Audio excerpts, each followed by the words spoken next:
Hey everyone, how's it going? This is Rai Mehta bringing you another video today on the Canon EOS R Mark II.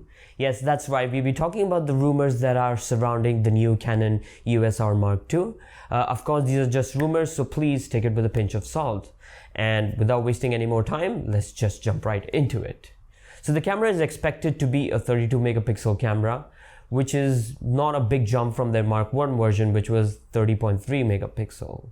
However, the feature that we are all most excited about, and this is something that Canon users have been asking for ages, is expected to be in this camera, and that is IBIS. Yes, that's right. In-body image stabilization is something that is expected to be in the next EOS R Mark II camera.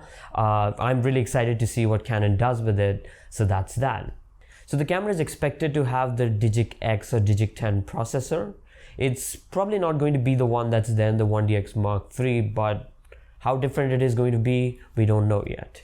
So one of the most exciting features of this new camera, and this is something that was heavily criticized on the Mark I version, is that this camera is not going to have the 4K crop. Now this is amazing because this was one of the biggest drawbacks with the Mark I version and has to be the biggest selling point for this camera. So the camera is supposed to have two card slots. One of them is going to be an SD. The other one, however, is going to be a CF Express card.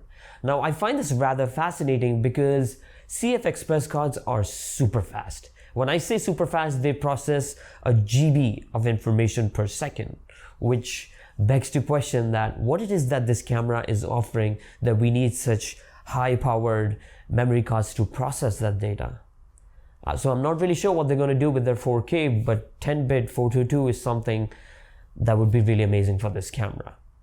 The other upgrade they're expected to have on this camera is 12 frames per second. Now this is an upgrade from the previous version, which was just 8 FPS. So anyone who's into like sports photography or just wants to capture that perfect moment if they're taking burst shots, this is going to be a unique selling point for them.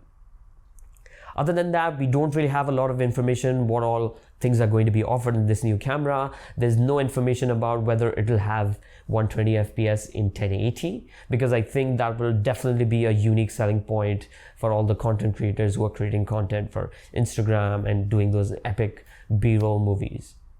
The camera could also have an entire different naming scheme. Maybe it will not be called the EOS R Mark II, but again, I guess we'll have to wait for that. However, as of 13th of January, CanonRumors.com posted an article that said that a trusted source from Canon claimed that there are going to be two EOS R bodies coming out in 2020. Now, we don't know the rumored specifications. Are they a combination of both these cameras, or we have something that's coming that none of us have expected? So I guess we'll have to wait and see what Canon actually comes up with. So some of the features that actually got me to move from Canon to Sony last year was eye autofocus, IBIS, the fact that Sony did not have a 4K crop, and the high FPS photography shooting, and Canon seemed to be upgrading all of that with their new EOS R models. So I'm super excited to see what they actually do with all of their new lineup. Let me know what you guys think. If there's something that you want me to cover, please drop it in the comment section below. I also want to hear your thoughts in terms of the new EOS R Mark II that's rumored. Please like this video, subscribe, and I shall see you guys next time. Take care.